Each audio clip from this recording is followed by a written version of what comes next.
Buenos días, hermanos. Es grato estar nuevamente acá, juntos, ¿cierto? Y en armonía. Es importante que cada uno de nosotros, ¿cierto?, tiene un rol que cumplir para el cual Dios lo ha llamado. Ayer estaba en Doñihue, en Coltauco, en Hijuela del Medio, nos invitaron allá a mi consuegra, y nos pusimos a conversar con un tío o hermano de ella. Y me llevó a un huerto que tenía él, ¿ya? Donde tenía tomates, pimentones, ajo, ajíes. Y yo le preguntaba que cuántos matas de tomate se necesitaba para poder pasar el verano.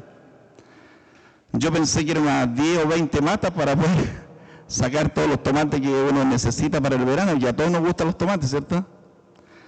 Entonces él me decía, con 2 o 3 matas es suficiente. 2 o 3 matas. Era suficiente para una familia para poder tener tomates todo el verano. Y yo pensaba, en esta mañana, lo que él me había dicho, respecto a los frutos que nosotros vamos dando como hijos de Dios, como discípulos, ¿cierto?, como cristianos. Hubo un discurso de un hombre que dijo, facta non verba, en latín, hechos no palabras, hechos no palabras. Cada uno de nosotros tiene una responsabilidad, hermanos queridos. Y nuevamente vengo para recordárselas. Y me la hablo a mí mismo también. Porque es necesario que uno primeramente, ¿cierto?, se hable de lo que está haciendo y lo que no está haciendo.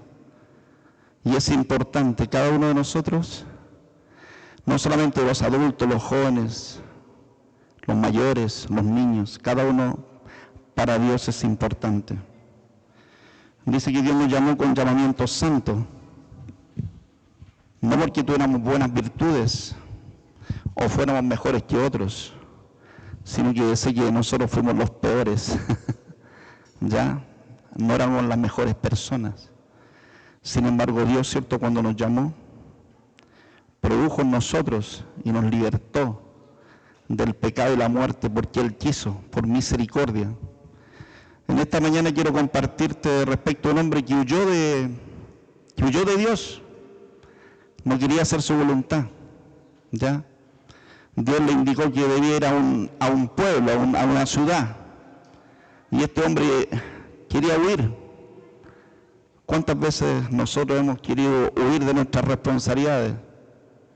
Muchas veces, ¿cierto? No queremos hacer cosas que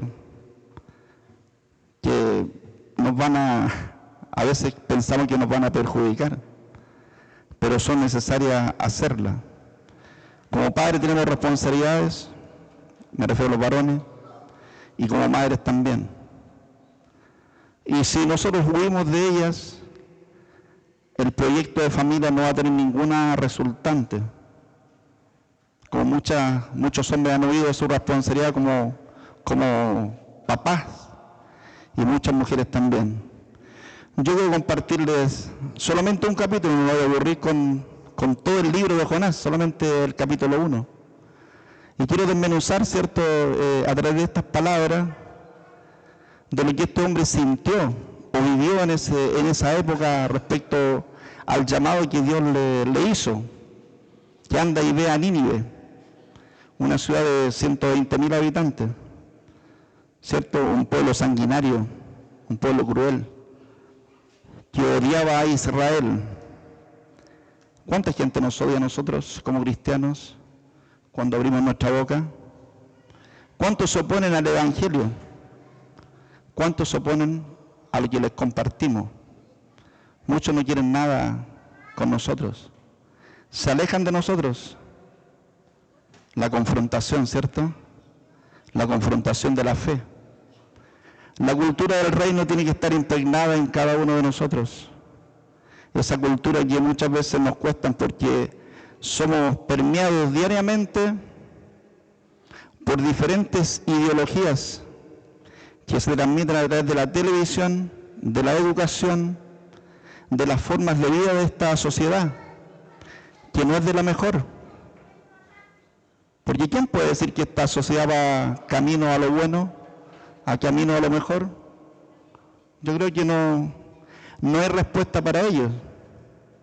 La gente que nos gobierna, ¿cierto?, también ha socavado los principios, ¿cierto?, fundamentales de esta sociedad, que es la familia, a la cual Dios, ¿cierto?, un día nos hizo que fuéramos una familia, pero una familia para Él, con hijos, hijas, esposos, esposas que lo amaran, que anhelaran el tener en cuenta a Dios, su palabra, sus mandamientos.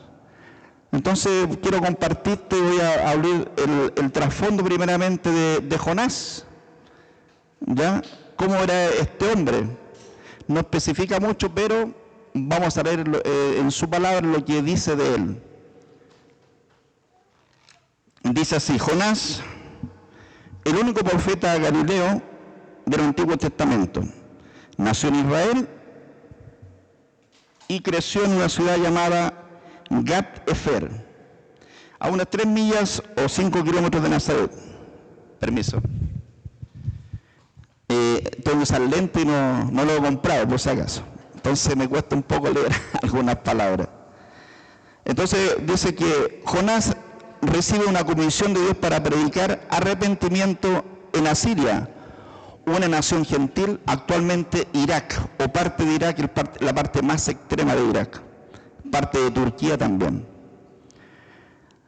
Y Nínive es su capital. Esta tarea es sumamente difícil, ya que los asirios tienen reputación de ser brutales y opresivos, además de ser antiguos enemigos de Israel. Y en ese momento el rey Jeroboam II reina en Israel. Y ahora te voy a compartir, y si me ayudara mi querido hermano Juan, el primer capítulo del libro de Jonás. Y lo vamos a leer nosotros todos juntos, para que nos enteremos, ¿cierto?, de cómo fue el llamado a este hombre. Sí, Reina Valera, la que me gusta. Reina Valera del 60. Todavía no puedo cambiarme a otra, pero creo que es la más fidedigna, ¿cierto?, en el mensaje.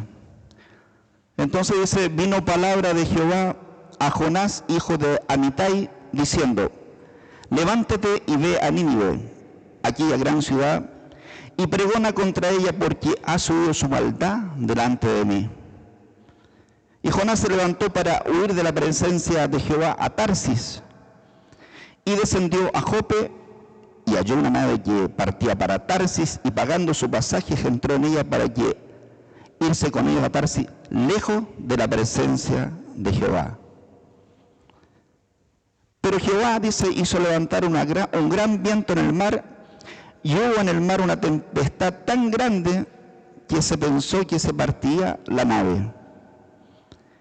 Y los marineros tuvieron miedo, y cada uno clamaba a su Dios, y echaron al mar los enseres que había en la nave para descargarla de ellos.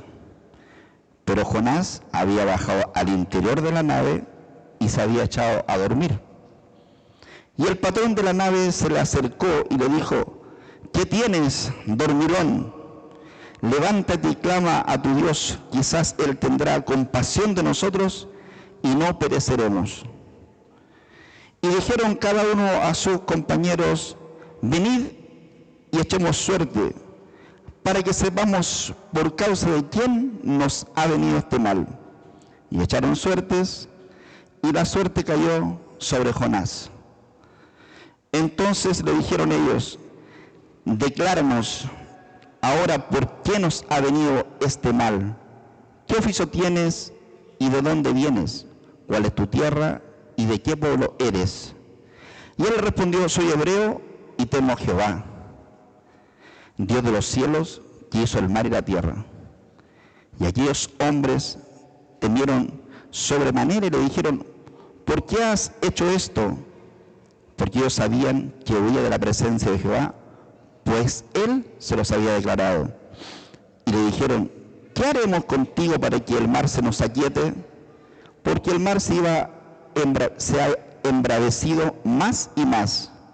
Y él le respondió: tomadme y echadme al mar, y el mar se os aquietará, porque yo sé que por mi causa ha venido esta gran tempestad sobre nosotros. Y aquellos hombres trabajaron para hacer volver la nave a tierra, mas no pudieron, porque el mar se iba embraveciendo más y más contra ellos. Entonces clamaron a Jehová y dijeron: te rogamos ahora, Jehová, que no perezcamos nosotros por la vida de este hombre, ni pongas sobre nosotros la sangre inocente, porque tú, Jehová, has hecho como has querido. Y tomaron a Jonás y lo echaron al mar, y el mar se aquietó de su furor. Y temieron aquellos hombres a Jehová con gran temor, y ofrecieron sacrificio a Jehová e hicieron votos. Pero Jehová tenía preparado un gran pez que tragase a Jonás, y estuvo Jonás en el vientre del pez 3 días y 3 noches. El primer capítulo dice: vino palabra de Jehová a Jonás, y el verbo que indica es haya, que significa vino o aconteció. Indica un evento divino que irrumpe en la vida del profeta. No fue iniciativa de Jonás, sino intervención directa de Dios. Y algo imperativo: levántate, ve a Nínive, en el capítulo 2. La palabra cum implica urgencia, movimiento inmediato. Nínive era la capital de Asiria, conocida por su crueldad, como recién les comenté cómo era esa ciudad, que era cruel, ¿cierto? Y era una ciudad, ¿cierto?, llena de pecado. Y le dice Jehová: clama contra ella. Y el verbo hebreo es kará, y que se traduce proclamar, gritar en alta voz. No es una exhortación suave, sino una denuncia profética pública. Pero Jonás, ¿qué es lo que hizo? Se levantó para huir. El mismo verbo, cum, aparece, pero su dirección es opuesta. O sea, Dios lo mandó y Jonás fue al otro lado. No quiso ir. En lugar de obedecer, Jonás responde con un movimiento contrario. ¿Cuántas veces nos ha ocurrido eso a nosotros? Cuando Dios te dice: haz tal cosa, y nosotros ¿qué decimos? No la hago. No quiero hacerlo. Entonces Dios tiene que intervenir. Dice: Jonás se levantó para huir, en el verso 3. El mismo verbo cum aparece, pero en dirección opuesta. En lugar de obedecer, Jonás responde con un movimiento contrario y huye de la presencia del Señor. Esta es una expresión, ¿cierto? Se puede decir un intento de escapar del servicio profético, de la omnipresencia de Dios. Todos sabemos que la presencia, ¿cierto?, que Dios está en todas partes y en todos los lugares al mismo tiempo. Y el gran viento y la tormenta, ¿cierto?, en el versículo 14, en hebreo es la palabra ruaj, ¿ya? Viento o espíritu, lo que sugiere que Dios mismo dirige la creación contra la desobediencia del profeta. Dice que los marineros temieron. El verbo yaré denota un temor reverente y aterrorizado. Estos hombres, recordemos que no eran judíos, ni tampoco profesaban, ¿cierto?, la fe que tenía Jonás. Más adelante dice: ese temor se convierte en fe verdadera en Jehová. Ahora dice que Nínive era la capital del imperio asirio, situada junto al río Tigres. Era un centro de poder militar brutal y opresor para Israel. Pedir a un profeta que predicase allí era humanamente imposible. Hay lugares que a nosotros nos cuesta ir, ¿cierto? O hay familias a las cuales nos cuesta compartirles. O hay personas que nos cuesta hablarles de Cristo. Pero todos sabemos, ¿cierto?, que en el nombre del Señor podemos vencer. Tarsis, probablemente la región de España, era Tartessus. Para los israelitas era la parte más lejana del mundo conocido. Intenta ir al otro extremo de la tierra para evitar el mandato divino. No quiero ir. Después dice los marineros fenicios. Estos eran gente experimentada en navegar, acostumbrados a tormentas.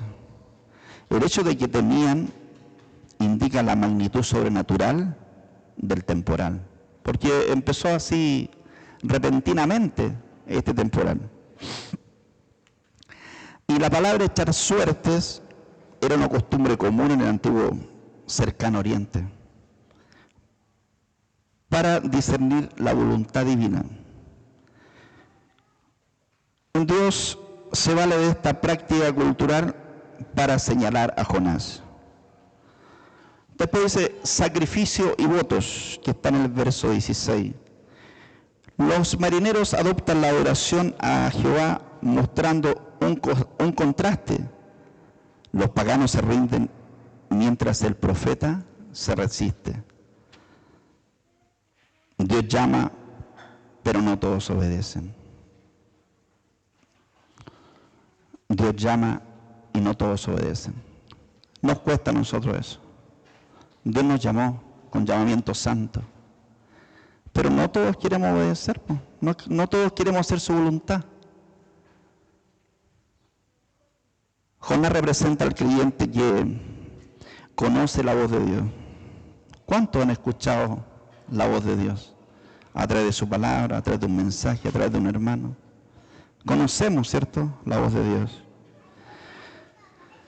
Pero él decide huir. Hoy la desobediencia puede expresarse en excusa, comodidad o rechazo al servicio. Excusa, rechazo, comodidad al servicio. No se puede escapar de la presencia de Dios. Así como Jonás intenta huir, muchos hoy intentan alejarse de su misión. Pero Dios usa circunstancias, las tormentas, ¿cierto?, las crisis, para redirigirnos. O sea, toda crisis que tenga, toda situación que sea adversa, es porque Dios, ¿cierto?, está en control y quiere que tú te encauces en el camino de Él.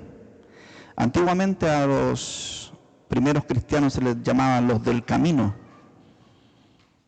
porque Jesús dijo: yo soy la verdad, el camino y la vida. Él quiere redirigirnos, hermanos amados. Y dice que los inconversos a veces responden mejor que los creyentes. Los marineros, sin conocer a Dios, mostraron más reverencia que al profeta. Acordemos que era un profeta, un hombre que conocía la Escritura, que conocía la palabra, al igual que muchos de nosotros. Esto nos confronta como iglesia, que los de afuera reconocen a Dios más que nosotros. Yo he escuchado en el auto que estoy conduciendo mucha gente que dice: gracias a Dios me fue bien en el trámite que iba a hacer. Y yo le pregunto: ¿usted es creyente? Creyente, pero ¿cómo creyente? No, pues usted es cristiana evangélica. No, yo soy católico. Pero usted tiene conocimiento de la palabra. No tengo conocimiento más de la palabra. Y dicen: mira tu mamá. Perdón, mis nietos son un poco regalones. Entonces, ellos reconocen, ¿cierto?, que hay una divinidad, que hay un Dios. Nosotros lo conocemos, sí. Nosotros podemos interceder por personas. Nosotros podemos hablarles de Cristo. La gracia de Dios es universal. El llamado de Nínive anticipa la salvación para todas las naciones. Dios no solo busca corregir a Jonás, sino salvar a la gente de Asiria. Recordemos que eran 120.000 almas, pero cuando se contaba en la antigüedad a las personas, solamente se contaban los varones, no se contaba a los niños ni a las mujeres. O sea, quiere decir que eran muchos más. No se puede huir de Dios, hermanos queridos. No se puede huir de Dios.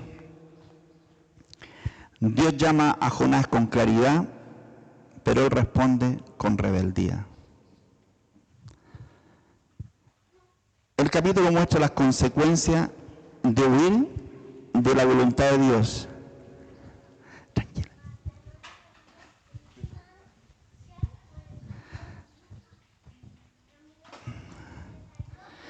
Esto es importante. La obediencia a Dios no es opcional. La misión de Dios se cumple con o sin nosotros. Dios va a hacerlo con nosotros o sin nosotros. Él va a levantar, gracias, hijo.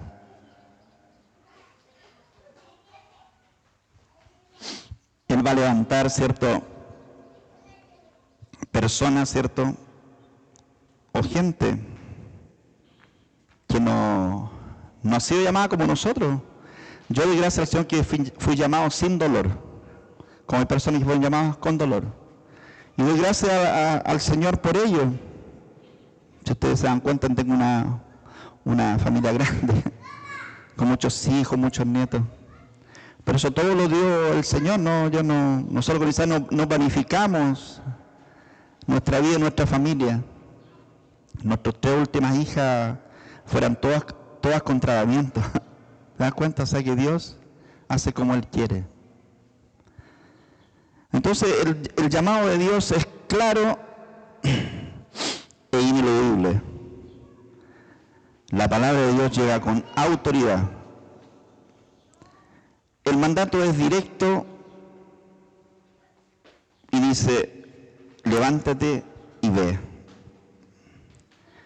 Dios llama a salir de la zona de comodidad hacia la misión.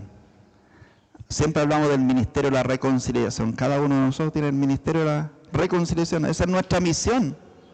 Reconciliar al mundo con Dios. ¿Cuesta? Claro que cuesta, pero cuando lo hacemos humanamente. Pero cuando dejamos que el Espíritu, ¿cierto?, obre en nosotros, Él lo va a hacer. Y nosotros tenemos muchas pruebas respecto a eso. Gente que sin conocernos se acerca a nosotros. Les voy a contar algo que me ocurrió en el colectivo. Se sube una persona al colectivo allá en la René Snyder, para los que conocen, y me queda mirando. Yo no la miré. Y mis hijas siempre me han dicho: si una mujer no le hable, usted no le hable. Entonces yo no hablo. Y ella me dice, avanzamos en el colectivo, me dice: ¿usted cree que una persona puede cambiar? Yo quedé pensando, porque ella me habló. Yo le digo, pero ¿por qué? ¿Qué circunstancia? Y me dice: ¿usted vio a la persona que sucedió? Sí, lo conozco, porque era justo al barrio donde iba yo. Sí, lo conozco. ¿Lo conoce? Sí.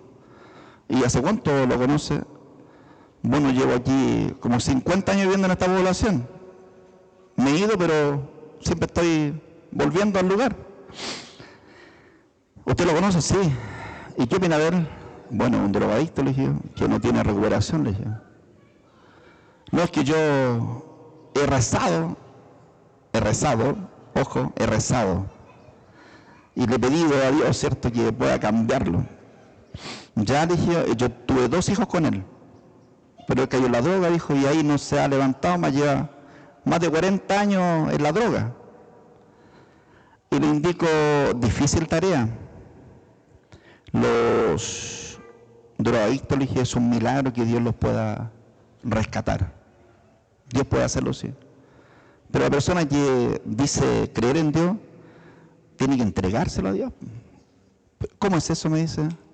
Sí, porque si usted humanamente lucha contra eso, va a ser imposible que Dios actúe, porque usted está actuando como Dios. Usted está pidiendo, rogando que usted renuncie a Él. ¿Y cómo se renuncia? Renunciando. Ya no quiero esta situación y quiero que Dios intervenga, que Dios actúe. Pero primeramente tiene que convertirse, le dije. Tiene que usted buscar a Dios, ¿cierto? Y usted tiene que conocer a Dios. ¿Y cómo se conoce? Bueno, está la palabra, están las personas que compartimos de Él, y muchos lugares, o también pueden ser prédicas en YouTube, ¿cierto? Para que usted pueda conocer a Dios. Y usted podría mostrármelo. Bueno, desde ya se lo estoy compartiendo. Pero usted tiene que conocer de Cristo. Mira, y al centro, llegamos al centro y me indica, y yo podría acompañarlo donde usted va. Yo voy a la foresta, le dije yo, y de ahí me devuelvo. Si usted quiere ir conmigo, le dije, pues quiero saber más, me dijo. Quiero conocer más, me dijo, de lo que Dios tiene para mí. Ya era católica, ella rezaba, pero quería conocer más del Señor. Le compartí todo el trayecto, ¿cierto? Que me ha dado 10 o 15 minutos. Volvimos al centro y la quiero en el centro. ¿Usted podría darme su teléfono? ¿O usted podría orar por...? Mire, orar por usted no puedo. Una, ando trabajando. Dos, no está mi esposa. Usted es una mujer y entenderá que un hombre no puede llegar directamente a orar por una mujer. Por lo tanto, si usted me pide el número, le dije yo, cuando la próxima vez que usted venga, porque era de Linares, usted me contacta y nos juntamos en mi casa con mi esposa. Y ahí le compartimos del Señor y oramos por usted. ¿Qué le parece? Maravilloso, me dijo. Ya la dejé en San Martín, tomó, y me ha escrito 2 días ya. Hola, ¿cómo está? Entonces ya quedó, ¿cierto?, el enganche. El mandato es directo. Levántate y ve. Dios nos sigue llamando, ¿cierto?, hoy a predicar a lugares difíciles, aunque no lo entendemos. Es difícil compartir de la palabra muchas veces. La desobediencia produce huida y decadencia. Jonás baja a Jope, luego al barco, luego al interior del barco, luego al mar. Un descenso progresivo. Cada vez fue bajando más. El que huye de Dios siempre desciende, nunca asciende. Ojo, Tarsis representa la falsa salida, la ilusión de escapar de Dios. Dice una reflexión: toda huida espiritual nos aleja de la presencia de Dios y nos hace perder tiempo y propósito. Y la desobediencia afecta a otros, que está en el verso 4 al 10. Dice que la tempestad golpea a todos, no solo a Jonás. Los marineros oran mientras Jonás duerme. Dice un profeta sin sensibilidad. A veces el mundo clama más a Dios que los mismos creyentes. ¿Cómo lo aplicamos?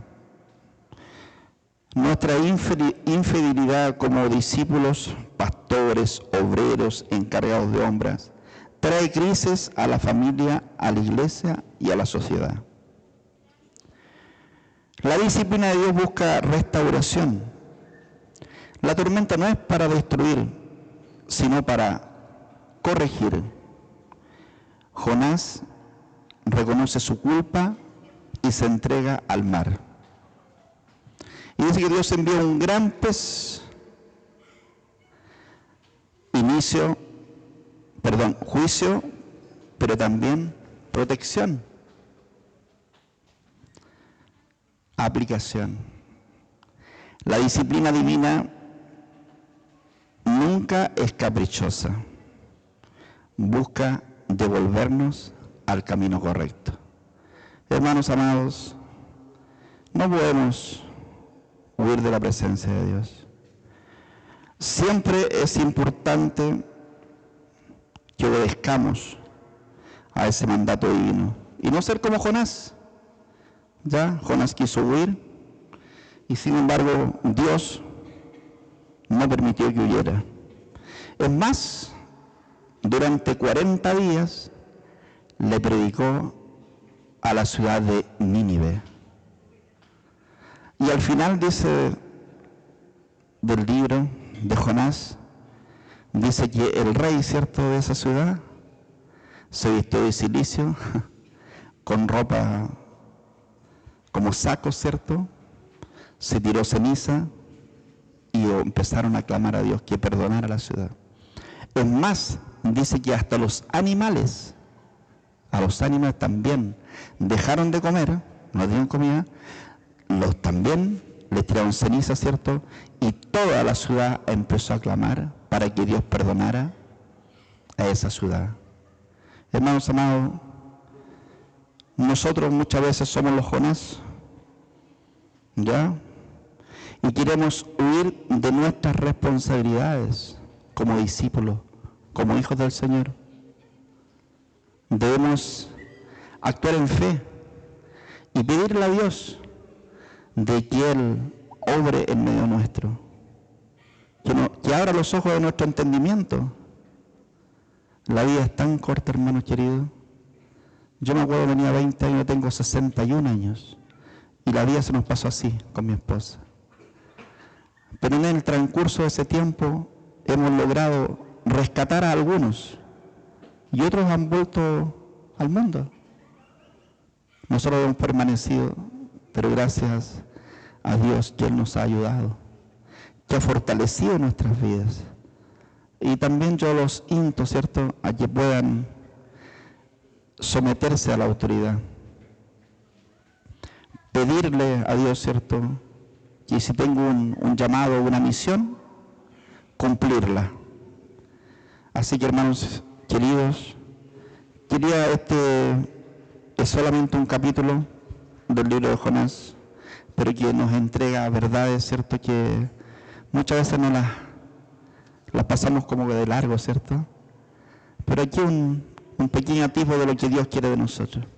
Así que los bendigo en esta mañana y espero que estas pequeñas líneas les puedan servir en su vida diaria como hijos del Señor. Amén. Muchas gracias.